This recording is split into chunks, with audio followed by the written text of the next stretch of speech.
Campanha em praças esportivas de Campinas conscientiza a população sobre o câncer de bexiga.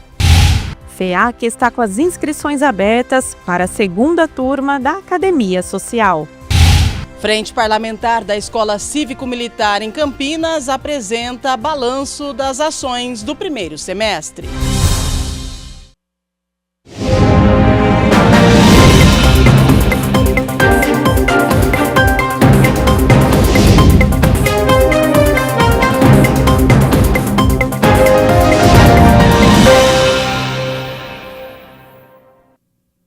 Olá, boa tarde. Semana começando, segunda-feira, 21 de julho de 2025. Inicia agora o Jornal Câmara Notícia, ao vivo, meio-dia mais 7 minutos. Muito obrigado pela sua companhia, pela sua audiência e participe. Vamos conversar pelo número do nosso WhatsApp. 19 é o nosso DDD. Para você que é de Campinas e região, pode ir direto no número que já aparece aqui embaixo da sua tela.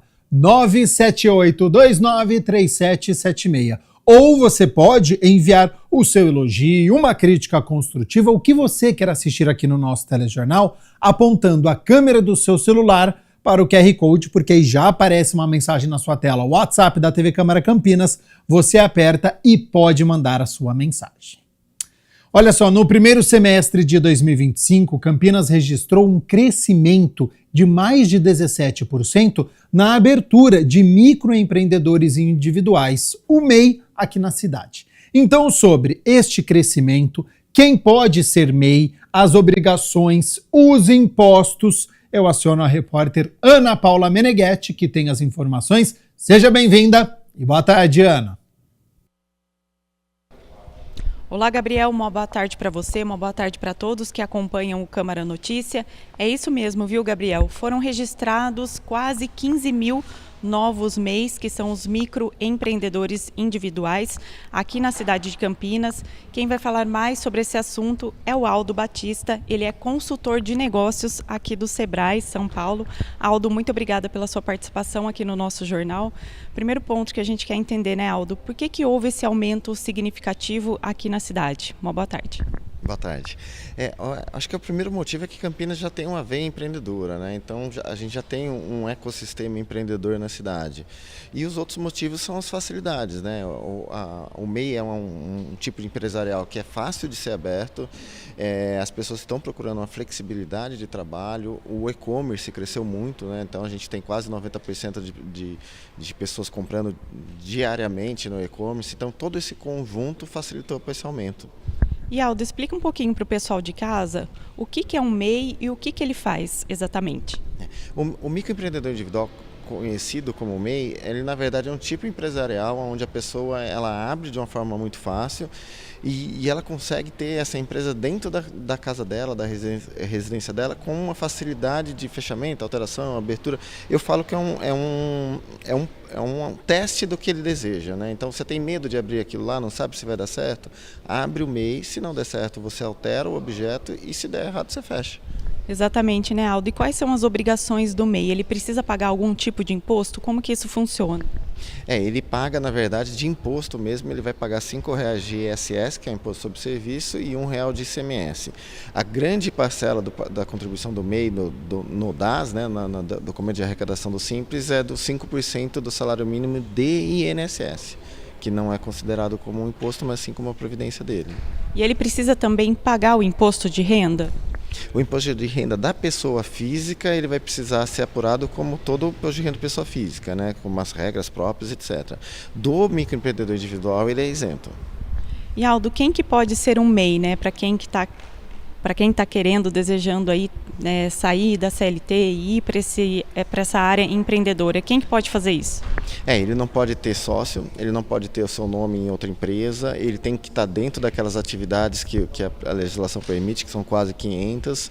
Então, existe uma gama de possibilidades, mas tem que cumprir essas regras, né? Não pode ter um faturamento superior a R$81 mil. E Aldo, para abrir um MEI, é fácil esse passo a passo? O pessoal consegue fazer isso pela internet ou precisa vir em algum posto do Sebrae? Você pode abrir pela internet, deve abrir pela internet, inclusive é o único local, mas os postos do Sebrae e o Sebrae aqui de Campinas, ele faz essa abertura através do portal para aquelas pessoas que têm alguma dificuldade. Quando a pessoa vier até aqui o Sebrae, precisa trazer algum tipo de documentação, de documento específico? Precisa trazer o comprovante de residência, né, para a gente ter onde ele quer abrir a empresa, e os documentos pessoais, RG, CPF. E o microempreendedor, ele consegue se formalizar sozinho? É importante essa formalização? Ele consegue fazer pelo site, mas é importante que ele tenha o conhecimento do que ele está abrindo, né? E aí fora do conhecimento do que é a abertura da empresa, também a gestão do negócio, controle de fluxo de caixa, etc., que o Sebrae pode ajudar nisso. Aldo, um outro ponto, né, que a gente pesquisou vendo esse assunto é que além dos microempreendedores estarem crescendo, as novas empresas também estão aumentando. Por que esse cenário também está acontecendo além dos MEIs? É um boom, na verdade, né? Tanto os MEIs como as empresas fora, ME, PP, estão crescendo por causa do boom empresarial que o Brasil está vivendo.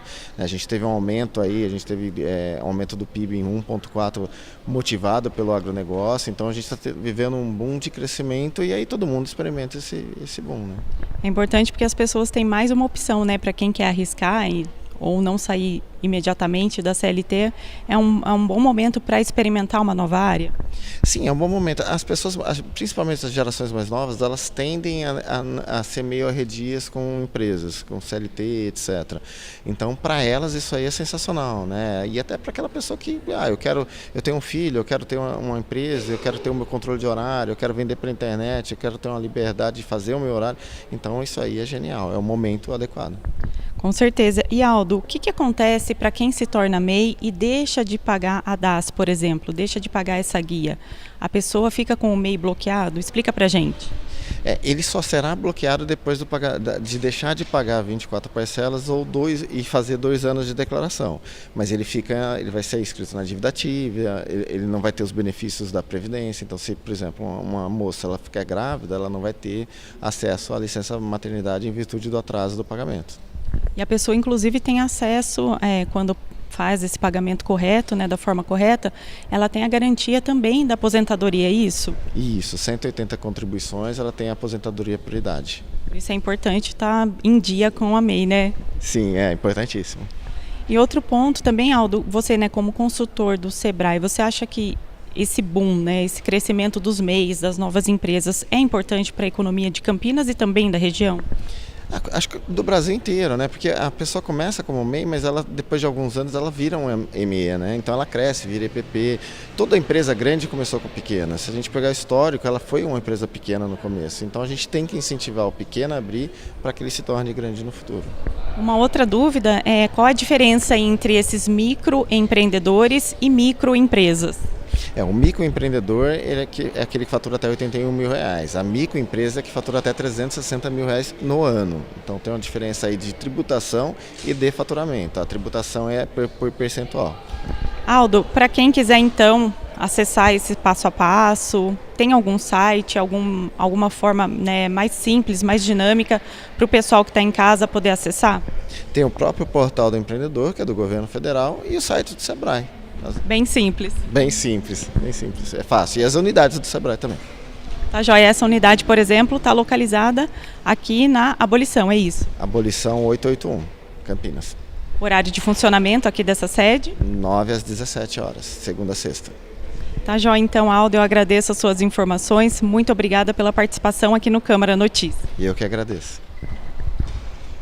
Lembrando então, Gabriel, para quem quiser qualquer informação, né, sobre os MEIs e os passo a passos também para abrir, né, um MEI, ou até mesmo ser um microempreendedor, abrir uma microempresa, é só você acessar a página do Sebrae ou o portal do microempreendedor, que é o portal do governo federal. Eu volto com você aí no estúdio. Muito obrigado, Ana Paula Meneghetti, e também ao Aldo Batista, né, consultor de negócios do Sebrae, pela disponibilidade do tempo com a nossa equipe e pelas informações. Bom, a gente segue aqui com as notícias da metrópole. Vermelho é um alerta. Este é o slogan da campanha que conscientiza a população sobre o câncer de bexiga aqui na cidade de Campinas. O mês de julho reforça um aviso importante, a conscientização sobre o câncer de bexiga. E em resposta a essa urgência, Campinas recebe a campanha Vermelho é um Alerta, fruto de uma parceria entre o Grupo Sonho Oncologia e Hematologia e a Secretaria Municipal de Esportes e Lazer. A iniciativa visa orientar as pessoas sobre os riscos e sintomas da doença. Ao longo de todo o mês, cartazes informativos estão estrategicamente posicionados nos banheiros das praças esportivas da cidade e também da Câmara Municipal de Campinas. Esses materiais oferecem orientações claras sobre os principais sintomas e fatores de risco do câncer de bexiga. O nosso objetivo é levar uma informação simples, visualmente, que chame atenção visual, né, para a questão do sangramento urinário, né, em locais em que muitas vezes a gente acaba estando no banheiro para realizar as necessidades e que a gente se abstém de informações, mas é aí que a gente vai e olha e tem um cartaz ali, atenção, o sangramento na urina é um sinal de alerta, é um alerta vermelho, né? Para isso justamente chamar atenção no ato da micção, do homem, da mulher, enfim, para que eles se conscientizem de ser um sintoma importante para esse tipo de câncer que é o câncer de bexiga. Para Eduardo Moraes, secretário municipal de Esporte e Lazer em Exercício, a campanha representa um passo fundamental na conscientização e educação de toda a comunidade. O papel é importante, importantíssimo, né? Porque muitas vezes as pessoas passam despercebido com relação ao câncer e ele parece, né, quando menos espera, ele chega. Então, acho que a conscientização é muito importante para as pessoas. Quanto mais informação, melhor. Isso nos dá isso amplifica uma informação de qualidade, né, nos traz uma possibilidade de atingir mais pessoas, né? Quando a gente depende exclusivamente de autorizações de alguma unidade privada, enfim, muitas vezes isso acaba sendo um pouco mais burocrático. E ter esse apoio da própria secretaria, né, mostra não somente uma preocupação do município, da gestão com a saúde dos munícipes, né, das pessoas, mas também uma abertura para nós do grupo de oncologia, do Grupo Sonho, poder levar informação de qualidade e conscientizar esses indivíduos da importância desse cuidado da saúde urinária. De acordo com o INCA, o Instituto Nacional de Câncer, no Brasil, o câncer de bexiga é o segundo tumor urológico mais frequente no homem, perdendo apenas para o câncer de próstata. E ainda com base nos dados do INCA, para cada ano do triênio 2023-2025, são esperados mais de 11 mil novos casos da doença no país. O oncologista do Grupo Sonho reforça a importância da iniciativa para a conscientização da população sobre os sintomas desse tipo de câncer. Ele está intimamente relacionado com a história ou o uso atual de cigarro, né, o tabagismo, e ele acaba sendo uma doença silenciosa, mas que eu diria que a doença em si ela se entrega com a presença de sangue na urina. Então, é justamente isso. O sangue na urina é um sinal de que a gente pode ter uma bexiga doente.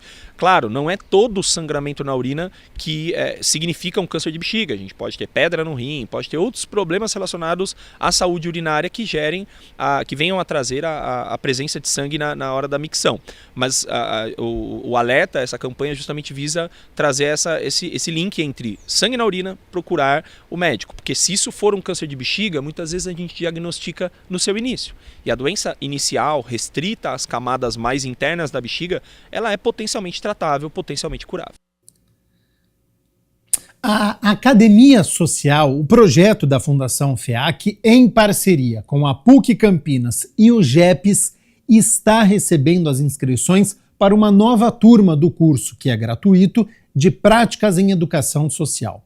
O objetivo da iniciativa é capacitar pessoas que atuam ou pretendem trabalhar no setor social, fortalecendo a atuação das organizações sociais para ajudar as milhares de famílias que vivem em situação de vulnerabilidade social. Confira na reportagem que nós preparamos para você como se inscrever e participar desta oportunidade.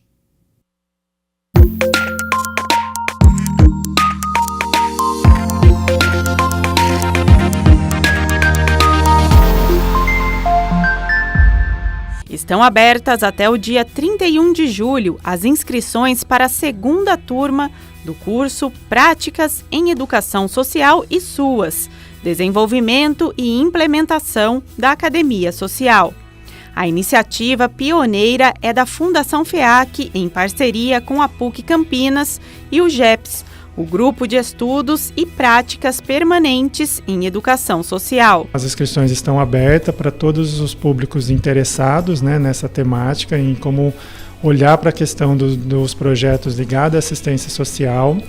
E é um curso voltado principalmente, né, para profissionais que já atuam no setor social, né, principalmente coordenadores de projetos nas organizações, mas também, né, estudantes da área de assistência social ou outras disciplinas que têm uma área de atuação no campo social, ou até mesmo profissionais que estejam aí em processo de migração e querem conhecer melhor o que é esse campo social, como desenvolver projetos ligados à política do SUAS. As inscrições para o curso, que é totalmente gratuito, devem ser feitas diretamente pelo link que está na tela.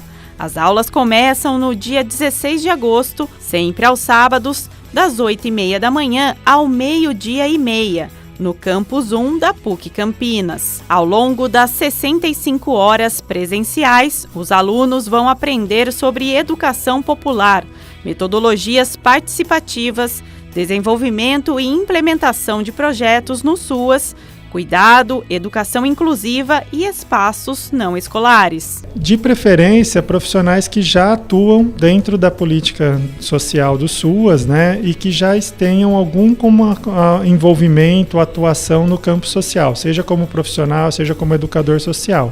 Mas isso não é um critério eliminatório, né? Se de repente, a partir do formulário de inscrição, se identificar outros perfis que atendem à necessidade do curso, a pessoa será selecionada também.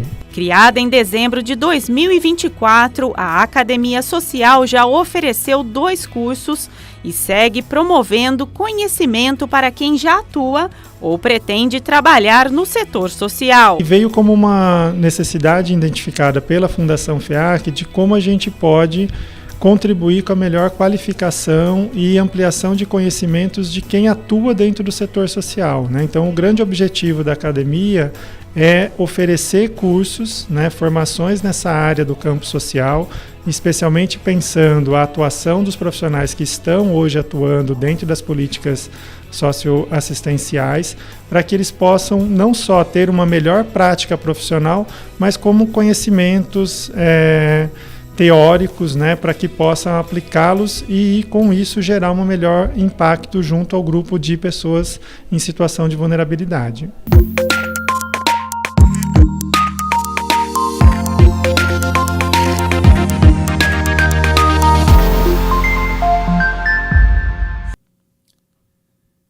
Mais informações você pode acessar os sites feac.org.br e também o puc-campinas.edu.br. Olha só, a gente segue aqui com o Jornal Câmara Notícia ao vivo nesta segunda-feira. Você sabe o que fazer se for vítima de roubo ou furto durante um evento ou show? No quadro de hoje, a comandante da Guarda Municipal de Campinas orienta sobre a importância de fazer o boletim de ocorrência e comunicar às forças de segurança da cidade a respeito do crime o quanto antes. A partir de agora, é o Fica a Dica.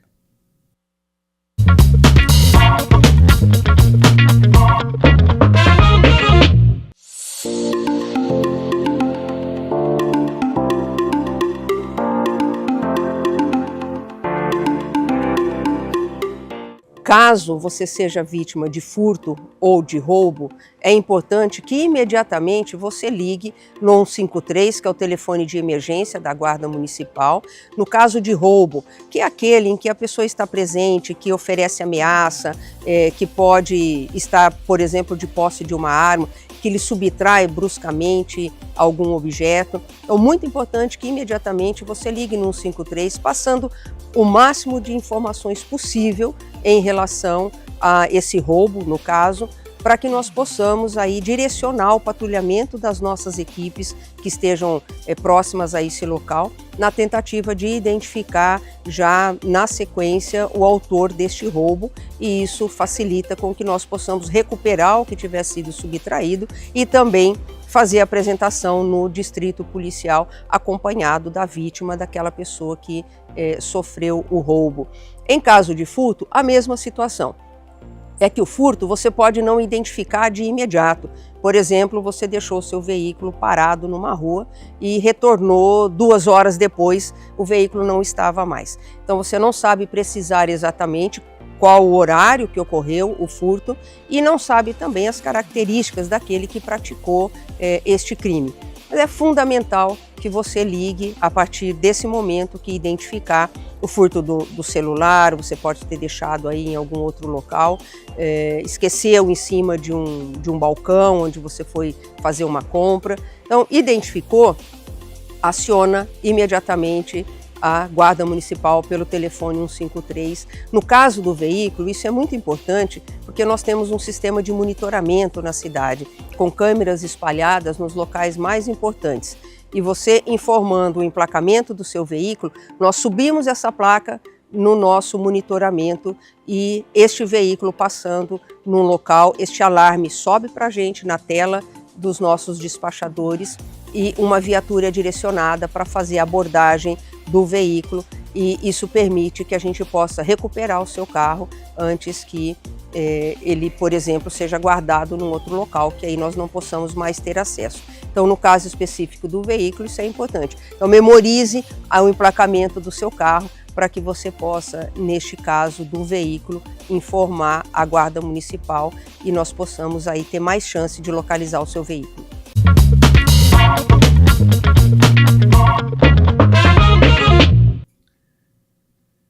Meio-dia mais 28 minutos, muito obrigado pela sua companhia, pela sua audiência. Estamos ao vivo nesta segunda-feira e nós vamos fazer o seguinte, rápido intervalo, porque na volta tem entrevista ao vivo com uma especialista em direito tributário que vai nos explicar sobre o aumento do IOF. Certamente você já ouviu este termo, né? Já viu alguma reportagem. Tem alguma dúvida sobre o assunto? Se quiser, já manda pra gente que eu vou repassar para a Lívia, que é a nossa especialista. 19 é o nosso DDD, 978293776 é o número do nosso WhatsApp. Agora é o momento da gente tirar a dúvida sobre este aumento, né? Sobre as operações financeiras. Será que vai afetar as empresas, quem tem previdência privada de alto rendimento? Será que é para pessoa física também? Então tem muitos assuntos para a gente poder abordar. Rápido intervalo e na volta tem entrevista ao vivo.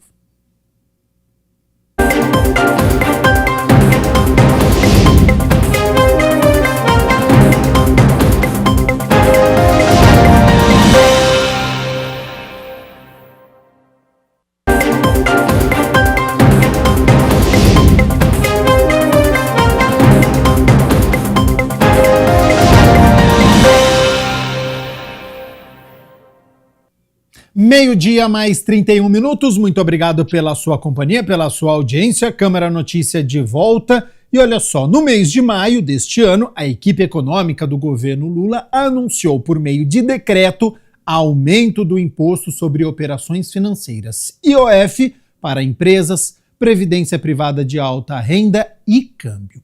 IOF é o tributo federal cobrado pelo governo sobre uma série de operações que envolvem dinheiro, principalmente empréstimos como crédito pessoal ou financiamento, câmbio, compra de moeda estrangeira, seguros e investimentos como compra e venda de títulos. O objetivo com esta medida era arrecadar mais de 20 bilhões de reais a mais neste ano e 41 bilhões de reais em 2026. Só que aí, no dia 25 de junho, o Congresso Nacional aprovou um decreto legislativo que suspendeu os efeitos deste decreto presencial. O assunto parou no STF. O ministro Alexandre de Moraes disse que não houve desvio de finalidade e determinou o retorno de parte do decreto que aumentou a alíquota do IOF, o Imposto sobre Operações Financeiras. E aí, quais as consequências da aprovação ou suspensão do decreto?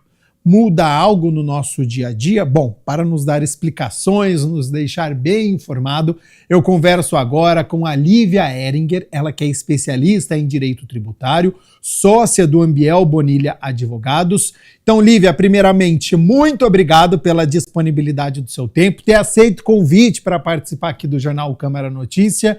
E minha contextualização está correta, tem essa briga do Congresso de oposição de STF. Seja bem-vinda mais uma vez e boa tarde. Eu que agradeço o convite, muito obrigada, contextualização perfeita. Acho que eu não vou ter nada para acrescentar, hein? Vai ter bastante ao longo dessa entrevista, Lívia, porque essa cobrança do IOF, ela foi criada em 2007, também durante o governo Lula, e aí eu queria te perguntar, essa criação, ela foi importante durante este período, ela é válida, ela tinha uma unanimidade ou ela sempre foi contestada? Por que algo que foi criado lá em 2007 se discutiu agora novamente em 2025 um aumento? Contextualiza pra gente, por gentileza, a importância do que era feito e se já havia uma contextualização, uma contestação por empresas, por pessoas físicas, outros governos, se já queriam fazer isso ou não, por favor. Bom, vamos lá. De fato, o IOF foi criado ali na época do governo FHC, tá, em 97, como você bem colocou. E aí, a característica do IOF é ser um imposto que a gente chama de extrafiscal, tá? Ele basicamente atua em controle cambial, monetário e fiscal. Então, ele é um instrumento do Poder Executivo, tá? É só o presidente da República que pode alterar o decreto do IOF, é um decreto presidencial. Então, ele é um instrumento do Poder Executivo de atuação na política monetária, cambial e fiscal. E aí, por isso que tem esse caráter extrafiscal, que é quando o governo quer aquecer um pouco mais a economia, ou quer frear um pouquinho a economia, e seja aí incentivando crédito, ou freando crédito, enfim, ele vai dosando aí essas políticas, né, para poder trazer a arrecadação ou a economia, melhor dizendo, para os eixos desejados pelo executivo. O IOF, historicamente, ele é muito questionado porque ninguém gosta de ter um tributo a mais para pagar, né? Especialmente considerando que é um crédito que atua muito na economia, ele é muito sensível e justamente por ser esse instrumento que é muito sensível na economia, ele não requer o que a gente chama de anterioridade que outros impostos requerem. Por exemplo, o imposto sobre a renda, para ele ser alterado, ele só passa a valer no ano seguinte, né? Ou outros impostos como PIS/COFINS, precisa de 90 dias de antecedência. Mas o IOF, diferentemente, como ele é esse instrumento de política fiscal, cambial, monetária, ele é muito sensível e ele pode ser alterado de um dia para a noite, né? Assim como aconteceu agora recentemente, né? Então, geralmente isso provoca uma reação muito grande no mercado, seja desde os bancos que precisam adequar os seus sistemas para poder fazer o recolhimento correto do dia para a noite, né,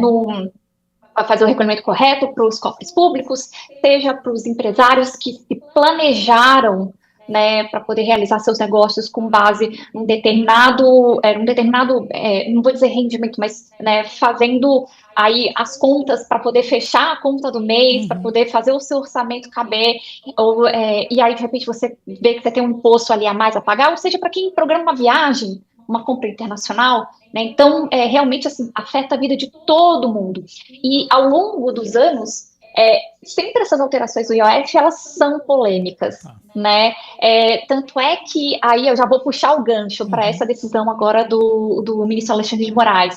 Um ponto dele foi, olha, em outras oportunidades, seja no governo FHC, seja nos governos anteriores do presidente Lula, e seja, inclusive, no governo do ex-presidente Jair Bolsonaro, já houveram semelhantes questionamentos em relação ao aumento do IOF ou à redução do IOF, e o tribunal, o STF, validou essas alterações, justamente por entender que é esse instrumento que pode ser usado pelo presidente da República. Então, agora não seria diferente, né? Teria que ser validado também.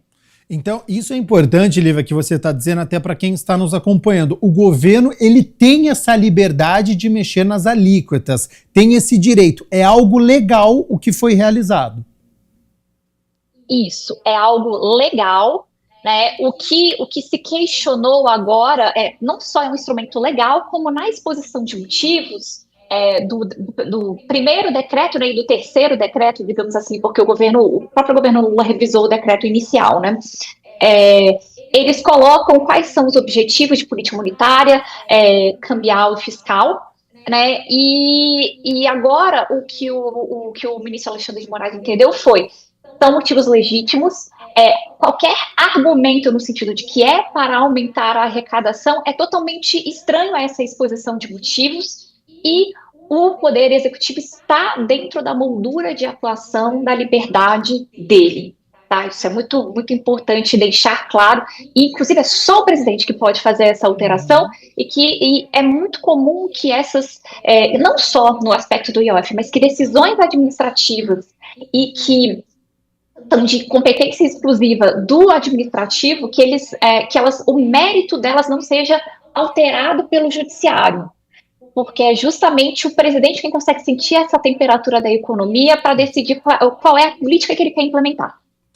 Olívia, antes deste novo decreto do presidente Lula, como que eram cobradas as alíquotas do imposto sobre operações financeiras do IOF? O que subiu? É muita coisa? É pouco imposto? É para pessoa jurídica? Tem a ver com compra e venda de dólar para quem vai viajar? Como é que foram esses aumentos? Tá, vamos lá.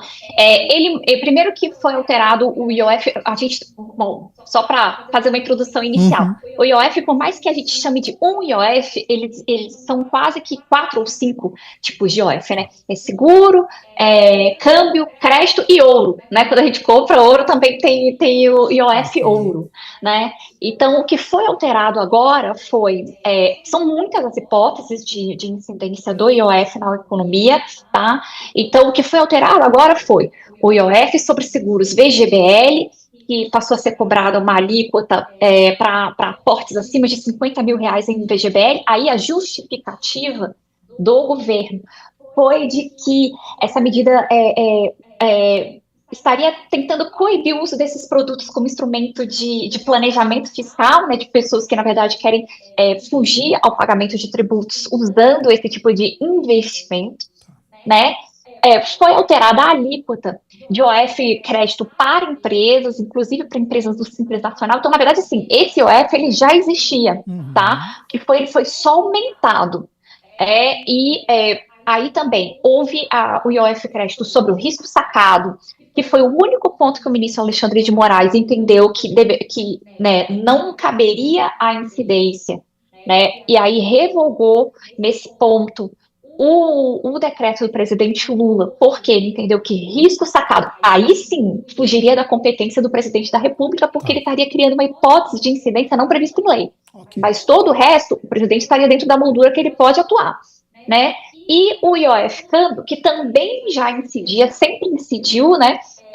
IOF câmbio, mas acontece assim, que a gente tinha alíquotas diferentes para operações diferentes. Então, quando você comprava um cartão pré-pago, era diferente do cartão de crédito, que era diferente da compra em moeda, que era diferente do IOF que incidia numa remessa para o exterior. Então, você tinha 2, 3 alíquotas ali, né, que sempre foram variando ao longo do tempo, e agora a queixa, né, porque a pretexto de uniformizar, eles uniformizaram para cima, né, subindo a alíquota. Então, ao invés de ir, inclusive, era uma intenção, já desde o final do governo do presidente Jair Bolsonaro, já tinha uma previsão de redução anual do IOF sobre câmbio, e já estava previsto para zerar até 2028. Tá. Essa nova ação do governo federal, ela substitui de forma integral todo o texto daquele decreto que estava em vigor, ele passa a não valer mais? Agora é um novo decreto que foi assinado, muda tudo. Isso. Na verdade, mudou com alguns ajustes, né? O presidente recuou em alguns pontos, outros acho que são muito pequenos pontos, né? Mas na essência foi mantido, tá? E aí foi mantido com algumas poucas adaptações, e aí o que o ministro Alexandre de Moraes fez foi revogar a parte do risco sacado. Tá. Olívia, vou tocar numa tecla novamente para quem está nos acompanhando. Quem paga o IOF são pessoas físicas e são empresas? Para a gente poder abordar essa questão do impacto. Tá. Quem paga é a sociedade, sempre, tá? Porque quando a gente altera o IOF câmbio, a gente pode pensar numa viagem, né, de uma pessoa física, mas também a gente tem que pensar, por exemplo, nas compras internacionais, tá bom? Que hoje em dia, assim, já não é nem mais um luxo, né? Todo mundo adora comprar aí do site da China, e adora comprar uma blusinha, enfim, né? Inclusive se discutiu muito aí a taxa das blusinhas recentemente, Também. né? Então, e também afeta o empresário, grande ou pequeno, que se planejou para poder fazer gastos em moeda internacional, né? Principalmente na compra de insumos, tá? E aí, inclusive, assim, quando também a gente fala de alteração do IOF crédito para empresas, né? E inclusive empresas do Simples, isso também afeta as pessoas físicas, afeta diretamente quem produz e afeta indiretamente o consumidor, porque os efeitos, eles se espalham pela economia e pode atingir tanto a empresa quanto as pessoas físicas, porque, por exemplo, uma empresa, ela pode precisar de capital para poder financiar o capital de giro dela. Então, ela vai lá e faz um empréstimo no banco, e aí a gente já está com juros altíssimos, né, a Selic está alta, então a gente já tem juros altos, e agora acrescenta-se um tributo ainda mais caro sobre esse empréstimo. E aí as empresas já estão trabalhando com margens super apertadas de lucro e isso acaba sendo repassado para o consumidor. Por isso que é diretamente para as empresas, mas você vai ver, os efeitos se espalham pela economia e acabam atingindo a todos. Então, a tendência é encarecer produtos e serviços para todos. Seria a minha próxima pergunta sobre os impactos econômicos deste aumento no IOF. Não foi bem visto, então, pelas empresas este aumento? Não foi, porque, como eu acabei de dizer, assim, quando a gente pensa num cenário de juros muito caros, né, o empresário já está aí bem estrangulado com esse aumento de juros sucessivos, né, dos anos passados para cá, né, mas especialmente pós-pandemia ali, e aí quando você pensa assim numa Selic de 15%, você acrescentar ainda o IOF assim, ali de 3,95%, então você pensar que é um custo de quase 20% para um empréstimo, isso incluindo para empresas do Simples, é muito pesado. Né? Na verdade, do Simples subiu de 0,88% para até 2%, mas você imagina assim, subir 2 a 4% o custo de um empréstimo é algo muito, muito relevante que tende a ser repassado para o consumidor. Olívia, estudando o assunto, lendo reportagens, eu vi alguns especialistas citando uma possível insegurança jurídica com essa determinação do STF, que ficou aí ao lado do governo. Este é um caso que era para ter ido e decidido pelo Supremo Tribunal Federal, ou era uma discussão para ficar entre governo e Congresso? Para quem está nos acompanhando, vê reportagem, o governo está de um lado, aí o Congresso vai lá, derruba, aí vem deputado e entra no STF. Como que enxerga? É uma insegurança jurídica? Isso pode acontecer? Faz parte do jogo?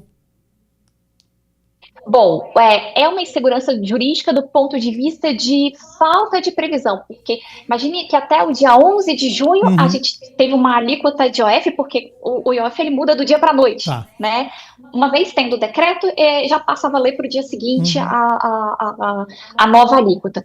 Então, até o dia 11 de junho a gente tinha uma alíquota, depois veio o decreto legislativo que suprimiu essas alíquotas, né, que suspendeu os efeitos do decreto presidencial, e aí a partir do dia 17, agora, quinta-feira passada, voltaram a viger as alíquotas de IOF previstas até então. Então é nessa medida em que há uma insegurança, porque mudaram 3 vezes nos últimos 2 meses a alíquota de IOF. Então fica muito difícil para o empresário, para as pessoas se programarem.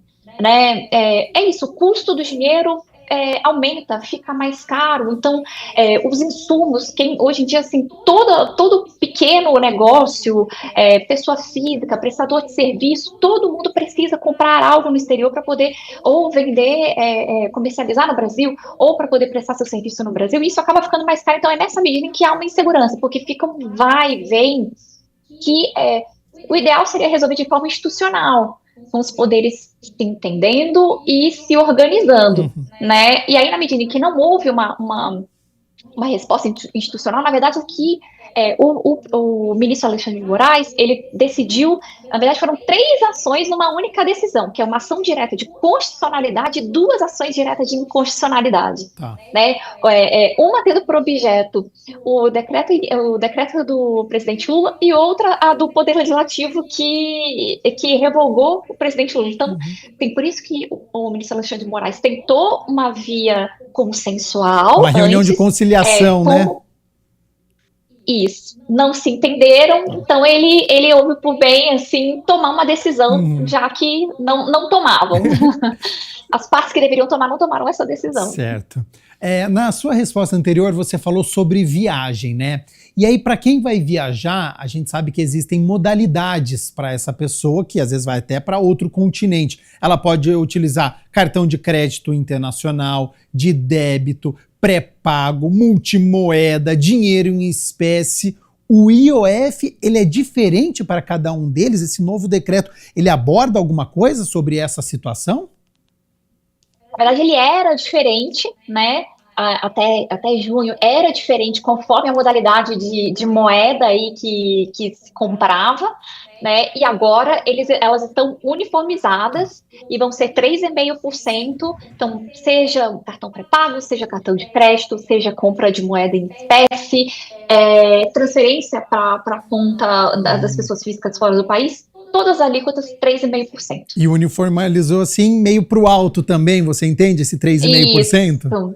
Isso. Uniformizou, mas uniformizou para cima, porque antes a gente tinha algumas eram 0,38%, outras 1,1%, aí agora tudo é 3,5%. Tá. Um dos objetivos, de acordo com o governo, é que esse aumento da alíquota do IOF vai desestimular empréstimos e controlar a inflação. Pode ter este efeito mesmo? Numa resposta anterior você citou sobre isso, né? Olha, o governo ele vai analisando ali a questão da economia e pode ser que vai para um lado e vai para o outro. Pode ter este efeito mesmo de diminuir o número de empréstimo, de ter este controle da inflação? Sim, pode. É muito comum realmente, como você acabou de dizer, usar o IOF para poder, aí, como um instrumento de política fiscal, monetária, cambial, né? Aquecer um pouco mais a economia ou desaquecer a economia. No caso, o objetivo foi encarecendo os empréstimos. Realmente, assim, o empréstimo fica mais caro, desestimula, e aí tem uma tendência a diminuir essa tomada de empréstimos. Pelo menos, assim, é uma tendência. Aí depois o governo vai acompanhando essa tendência para entender se, aí pode ser que daqui a um tempo, ou ele diminua um pouco a alíquota, ou ele aumente um pouco a alíquota do IOF para poder ir jogando aí com esse aquecimento e desaquecimento para se aproximar das metas fiscais. Olivia, outra polêmica que eu estava acompanhando durante esta briga de governo, de Congresso e de STF, então contextualizando para quem está nos acompanhando, o governo fez o decreto, então ele está em vigor. Aí o Congresso vai lá e cancela, suspende. Aí o STF valida o do governo. O governo ele vai conseguir cobrar de forma retroativa o IOF e por isso que traz essa insegurança. Eu estava lendo sobre o assunto. Neste período que estava suspenso, já que ele está valendo, ele vai passar a valer mesmo com essa suspensão durante esse período?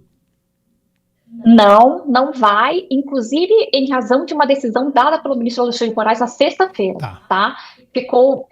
E a própria Receita Federal ela já havia se manifestado, mas de uma forma um pouco mais informal, de que não haveria essa cobrança retroativa.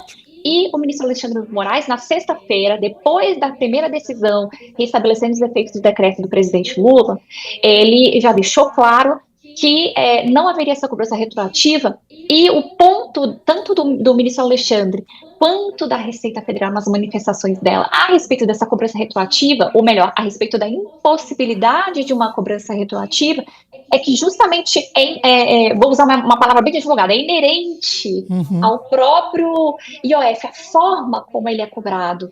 Então, você imagina, uma compra de moeda, um estrangeiro quando compra uma moeda numa casa de câmbio, ele paga o IOF ali na boca do caixa da casa de câmbio. Como é que agora o governo vai voltar e cobrar daquele estrangeiro que às vezes já não está nem mais no Brasil? Exato.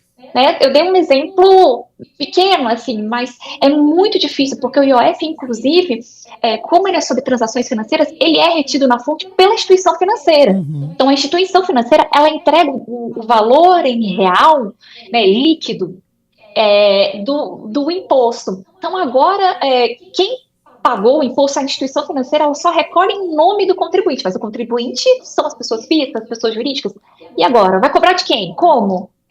Então, acaba não sendo nem viável, do ponto de vista operacional, cobrar esses valores retroativos. Mas essa questão, inclusive no sentido de pacificação jurídica, assim, já está bem clara na decisão do ministro Alexandre de Moraes. Eu iria utilizar essa palavra, né? Fica inviável, porque como é que você analisaria se fosse através de multa, de juros, e causa insegurança para as empresas, né, que muitas vezes estão exportando e estão mexendo com dinheiro. Então, só reforçando aqui, ratificando, não vai ter então essa cobrança retroativa a partir do momento da decisão do STF que passa a valer então. Exatamente, a partir da decisão do STF, porque não tem como voltar atrás e sair cobrando. Aconteceram muitas operações, assim como acontecem muitas operações financeiras todos os dias. E aí agora ficaria inviável voltar atrás aí dessas empresas, ou das pessoas físicas que realizaram essas operações, para poder cobrar, porque na prática você até conseguiria cobrar de alguns, mas não de outros. Então, ou cobra de todo mundo ou não cobra de ninguém. Então, decidiu-se por bem não cobrar de ninguém. Olívia, e existe um próximo passo agora? É uma briga que vai continuar? Isso já está definitivo? Pode vir um outro decreto? Isso tem alguma consequência, esse aumento do IOF, ou é assunto encerrado? Eu acredito que seja um assunto encerrado do ponto de vista jurídico, mas não institucional. Tá. Porque a briga foi instalada, né? Mas é isso. Foi resolvido do ponto de vista de o legislativo ter que aceitar o decreto do presidente Lula, como ele foi colocado. Agora, se o próprio presidente Lula vai decidir voltar atrás ou promover novas alterações, inclusive diferentes das que já foram feitas, aí é uma decisão que cabe ao presidente da República, porque ele tem esse poder. E só ele consegue fazer essas alterações. Mas ele pode. E esse decreto, ele tem validade ou não? Do presidente da República, sim. Ele teria validade, desde que, claro, que se trata de os efeitos extrafiscais no sentido de ser um tributo usado para fazer efeito na política monetária, cambial e fiscal. Se escapar um efeito arrecadatório, que agora nessa oportunidade o governo quase deixou escapar, mas conseguiu segurar essa intenção, que a gente sabe que foi a real, mas do ponto de vista jurídico eles amarraram bem o decreto para tornar inviável uma revisão com base nessa intenção arrecadatória, vai valer sim. Tá. E Olívia, este aumento a gente pode dizer que é ao mesmo tempo uma decisão técnica e política, e aí dos dois lados, de quem propôs, de quem queria aprovação, mas da oposição que votou de forma contrária também. Existe este estudo, olha, vou colocar este tributo, eu vou arrecadar tanto. É mais ou menos desta maneira?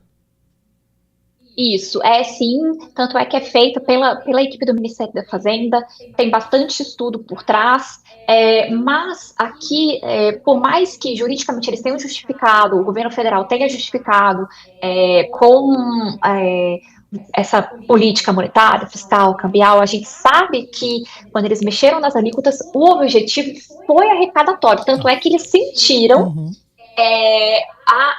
o veto, né, e a manutenção do veto em relação ao risco sacado, porque tinha uma arrecadação relevante aí prevista em relação ao risco sacado, que agora o governo não vai mais poder contar com ela para manter a meta fiscal que já está super apertada, com o risco de nem ser cumprida, né? Então, sim, tem muito estudo por trás para poder atingir os objetivos de meta fiscal do governo. Para encerrar da minha parte, Lívia, o tempo para se discutir este assunto no Congresso, você entende que foi adequado ou foi muito rápido? Teria que ter escutado parte da população, os entes que seriam afetados, quando tem uma decisão dessa grandeza como foi, porque teve uma grande repercussão, precisaria de mais tempo ou foi tudo dentro do que está acostumado?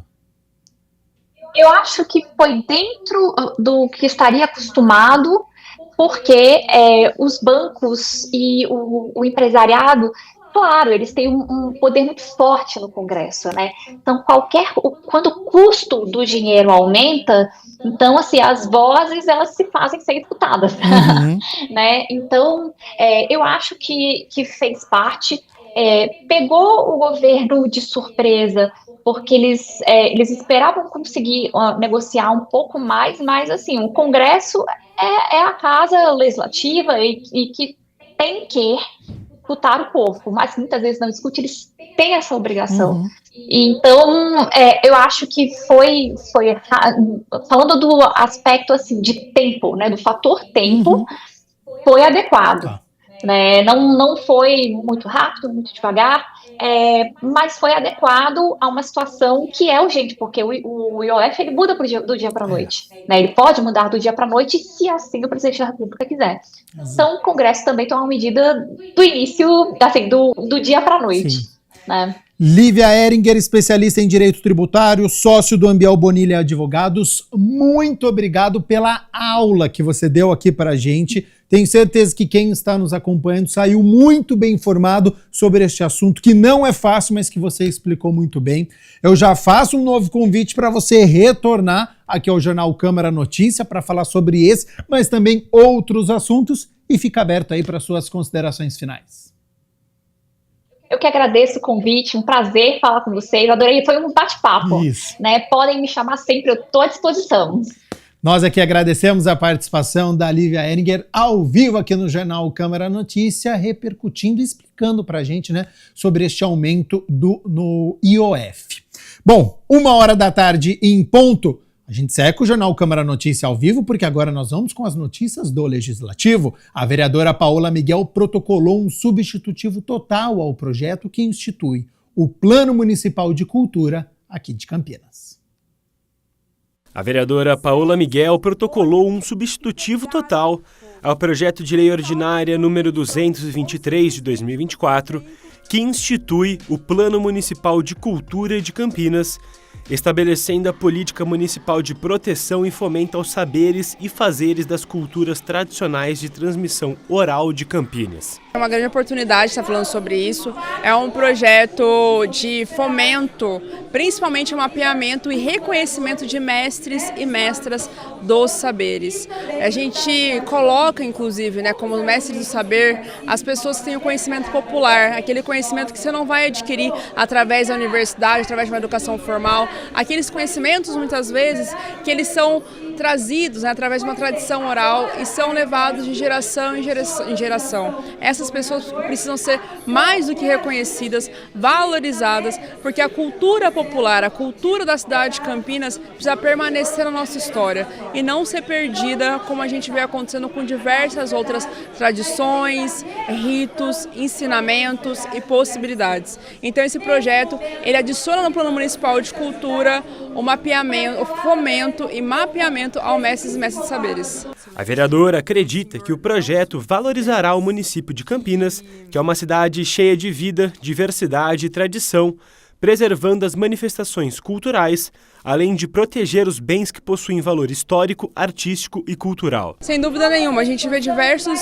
territórios na cidade de Campinas, como é a Fazenda Roseira, a Fazenda do Café, como o próprio bairro de Barão Geraldo, como é o bairro do Costa e Silva, que trazem, né, a história de uma população que quando chegou até Campinas teve que lutar por aquele espaço, né? E mais do que isso, não só o reconhecimento pela luta, mas também quais foram as tradições que ali acontecia, principalmente quando a gente fala da Fazenda do Café e da Fazenda Roseira, quais eram, né, as práticas, as pessoas que passaram por ali e como que a gente pode manter que essas tradições permaneçam na nossa história.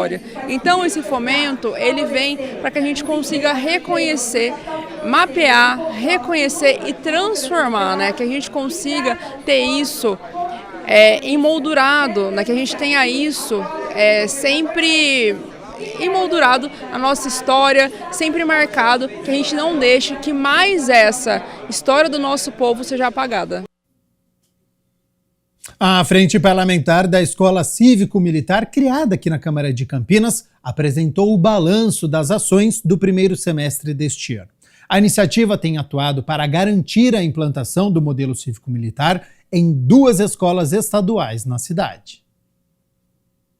Criada com o objetivo de acompanhar, propor melhorias e ampliar o debate sobre a implantação do modelo de escolas cívico-militares em Campinas, a Frente Parlamentar da Escola Cívico-Militar, presidida pelo vereador Nelson Osseri, trabalhou durante o primeiro semestre deste ano, promovendo diligências e reuniões junto às escolas de Campinas que foram contempladas pelo programa do governo do estado de São Paulo.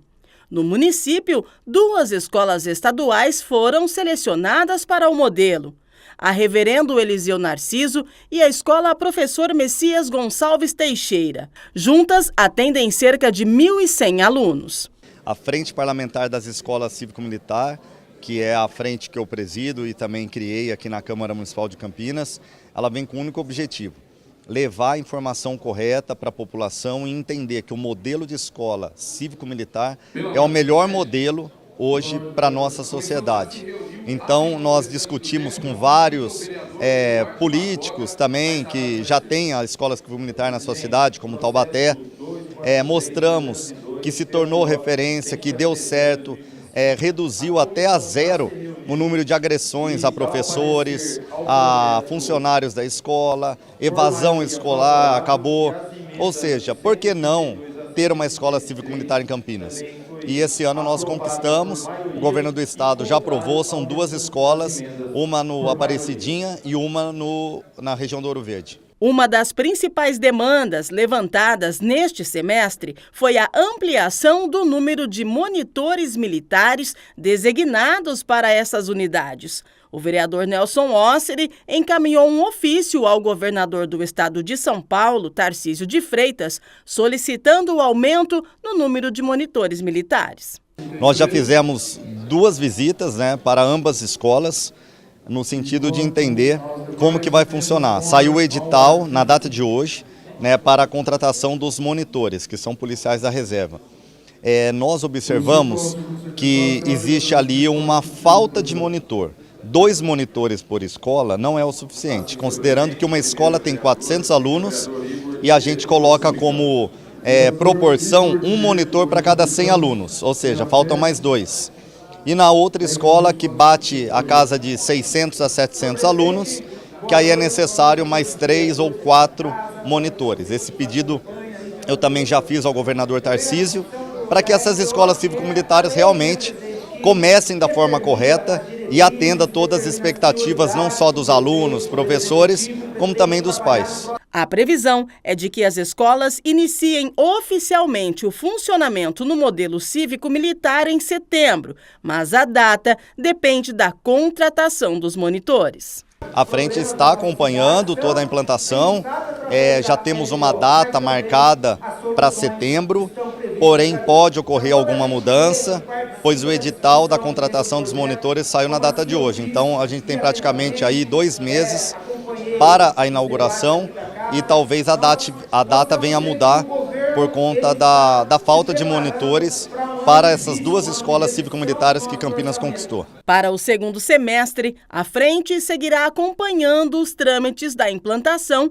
e a consolidação do modelo nas escolas selecionadas aqui na cidade de Campinas. A frente continua cobrando e a frente parlamentar da escola cívico-militar, ela vai acompanhar até o final do processo.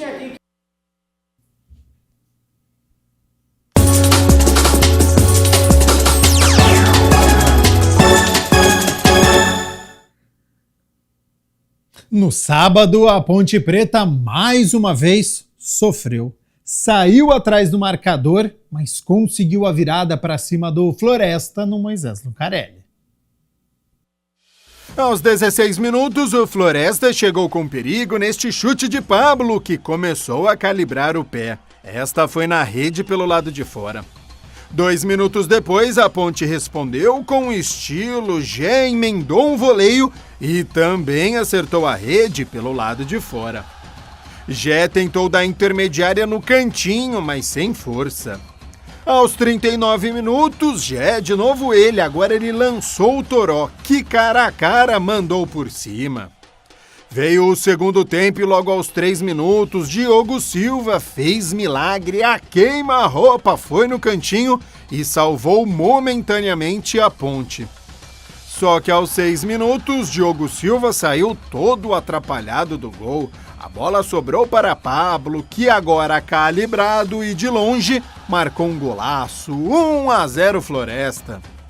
Aos 18 minutos, Everton Brito tentou, mas a trave impediu o empate.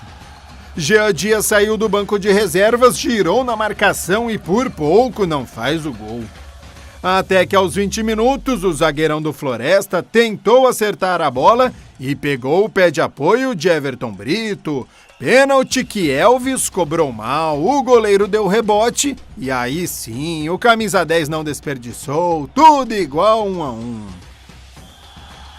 Até que aos 38 minutos, Jean Dias cruzou, Pacheco ajeitou e Bruno Lopes, no meio da área, fez o vira e deu números finais. No Moisés Lucarelli, Ponte Preta 2, Floresta 1.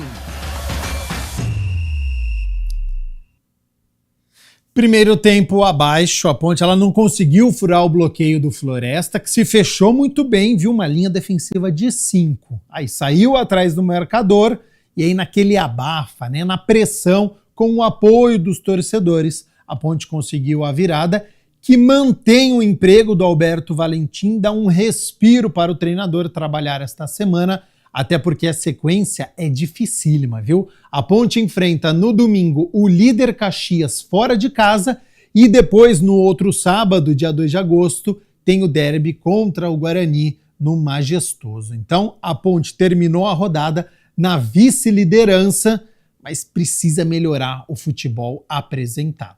E tem mais Campeonato Brasileiro da Série C, viu? Porque hoje, às 7h30 da noite, o Guarani enfrenta o Anápolis, lá em Goiânia, no fechamento da 13ª rodada da Série C. Você vê o confronto aí na sua tela. O Bugre é o 12º colocado, com 16 pontos, mas uma vitória coloca o Guarani na 6ª colocação, hein? Vai depender só de um tropeço do Náutico diante do Caxias, mas se vencer, o Guarani entra no G8 da competição. Então, olha a importância da partida de hoje. E o adversário é o Lanterna, é o último colocado, apenas 10 pontos, apenas uma vitória até aqui. E o Bugre está invicto a 7 jogos. Neste período foram 3 vitórias e 4 empates. O técnico Marcelo Fernandes, se quiser, ele pode repetir a formação, que ficou no empate com o Ituano. E aí o provável Guarani tem o Andrei no gol, Cicinho na lateral direita, a dupla de zaga com o Rafael Rodrigues e o Alan Santos e o Emerson Barbosa na lateral esquerda. O meio-campo de Kelvin, Sarará, Caio Melo e o Diego Torres, e na frente Cauã Jesus e o Bruno Santos. O meia Isaac, ele foi liberado pelo departamento médico, ele pode aparecer no lugar do Cauã Jesus. Bugre é favorito, se vencer, entra no G8 da competição e claro que amanhã a gente conta a história desta partida entre Anápolis e Guarani. E tem mais esporte aqui no Câmara Notícia, porque ontem de manhã a equipe campineira do basquete feminino venceu o Corinthians fora de casa por 68-52 e fechou a série quartas de final em 2-0. Venceu aqui em Campinas e venceu em São Paulo. A gente está acompanhando aí as imagens. E olha, foi até certo ponto inesperado, viu? Porque o Corinthians, ele terminou a primeira fase na 3ª colocação e as Campineiras em 6º. Mas essa diferença aí ficou na fase anterior, porque no mata-mata, liderados pela Isabela Sangalli, terminou esta partida com 22 pontos, 8 rebotes. Campinas conseguiu a classificação para a semifinal e enfrenta agora o SESI Araraquara, que terminou a primeira fase na 2ª colocação. Então é outra pedreira pela frente, mas aqui no Câmara Notícia a gente vai informando sobre este confronto da equipe campineira diante da equipe de Araraquara. 1h mais 12 minutos, olha só. Para você que está nos acompanhando e vai casar, certamente está fazendo um monte de conta. Então a nossa equipe consultou um especialista que vai dar dicas importantes para economizar nesta hora tão importante. É o nosso quadro Na Ponta do Lápis.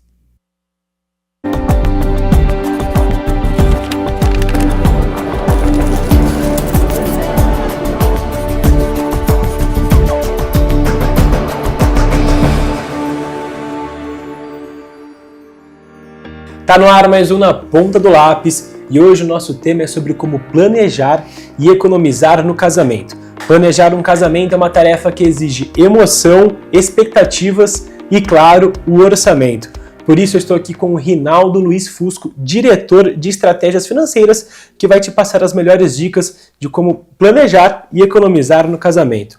Rinaldo, a festa de casamento é um sonho de muitas pessoas, mas nem todas conseguem dinheiro para concretizar esse sonho, né?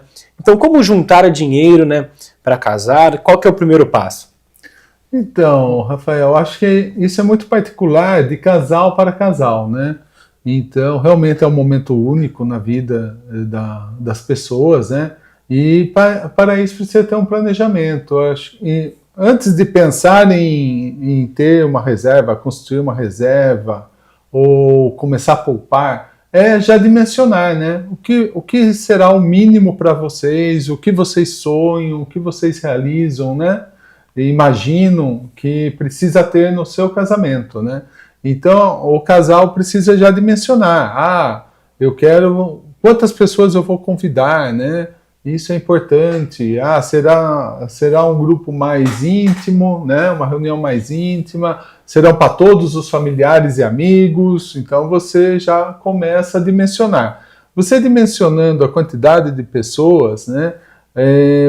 Que você imagina que é necessário que participem, aí você vai buscar o local, né? Vai pesquisar quanto que custaria um buffet, né? Os itens mais caros, né?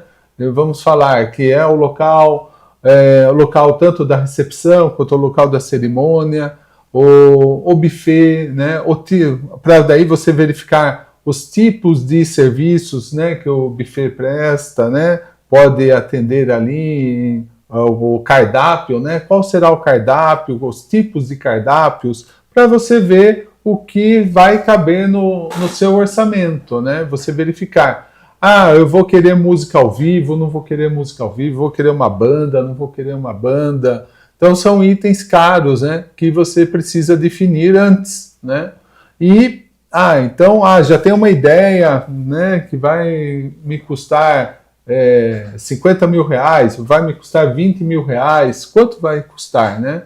E aí você vai planejando, eu já tenho uma reserva. A gente vê muitos casais que já planejam, quando eu estiver próximo, eu vou vender meu carro e eu já vou conseguir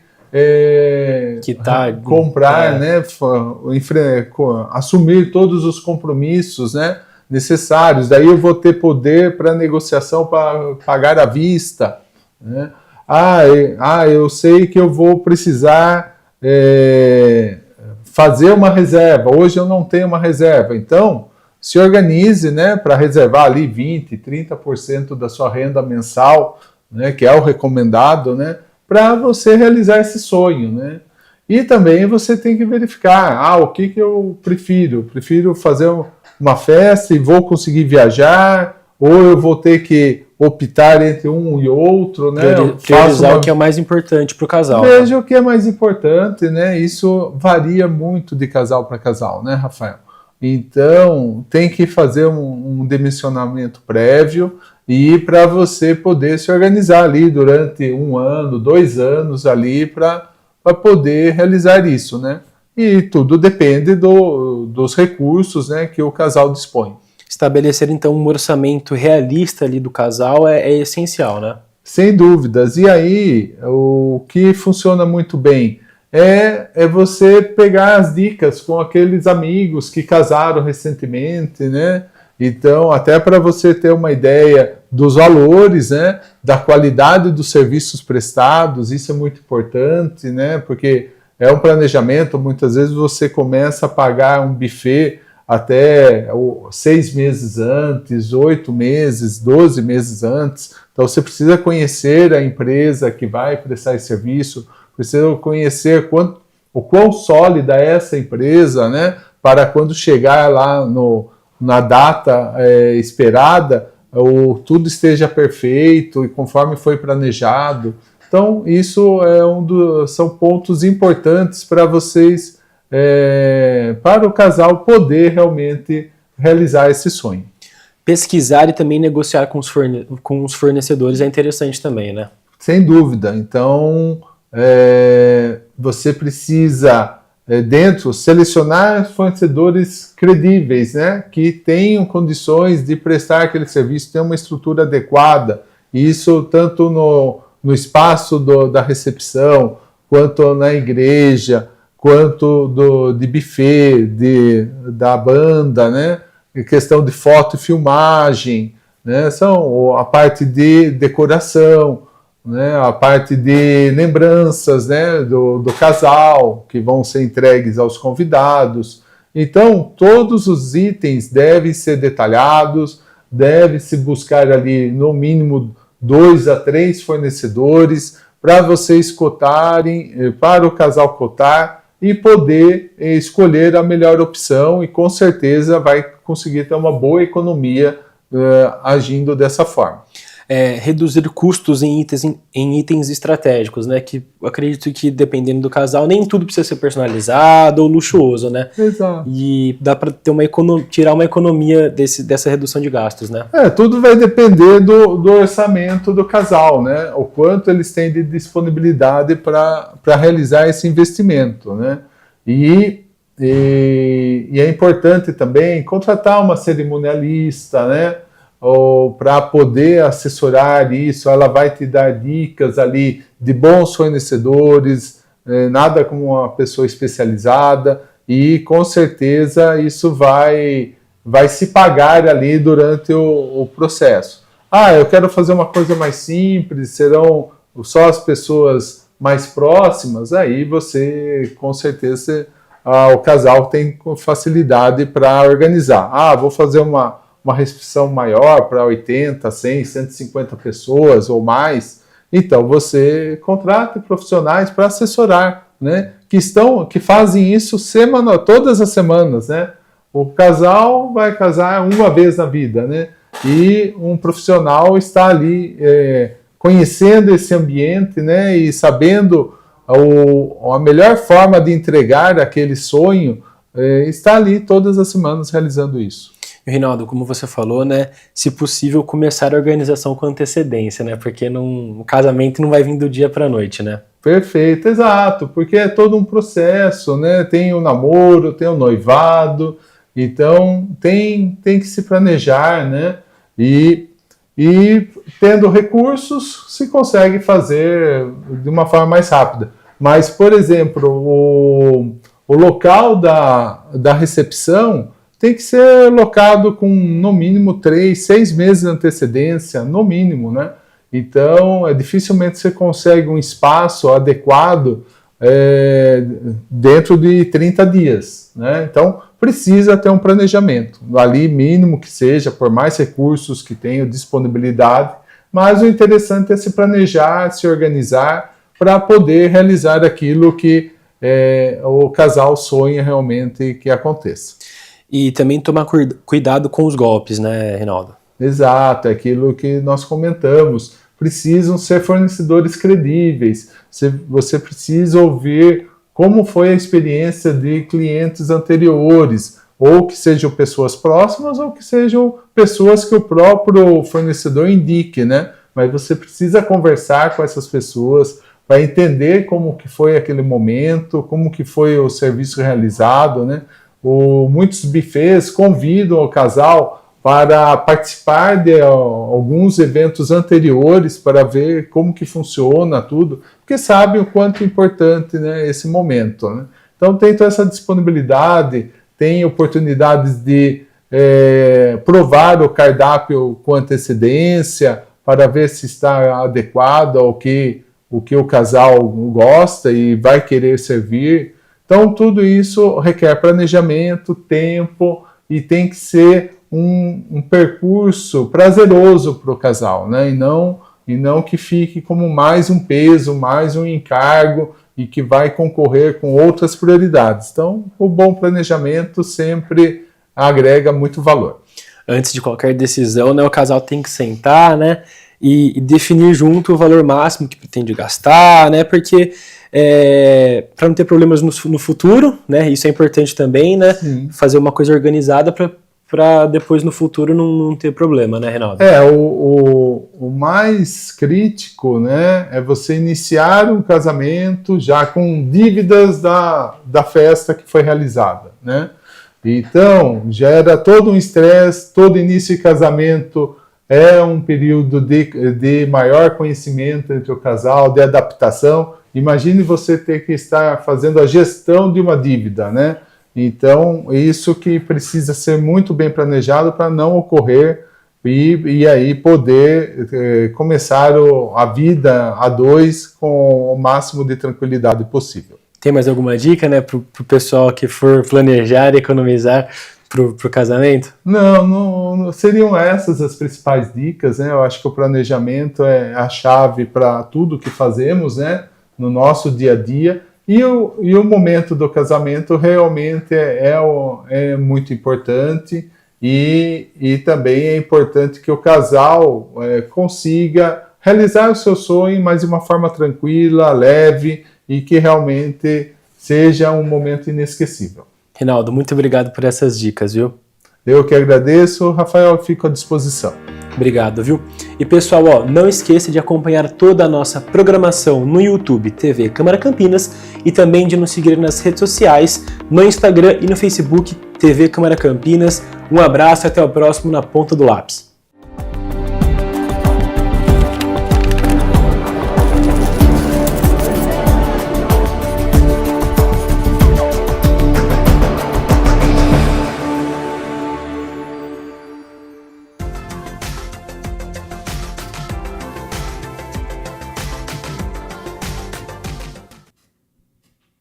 Estamos há um mês sem chuva aqui na cidade de Campinas e a estiagem segue, viu? Porque amanhã, terça-feira, não teremos mudanças.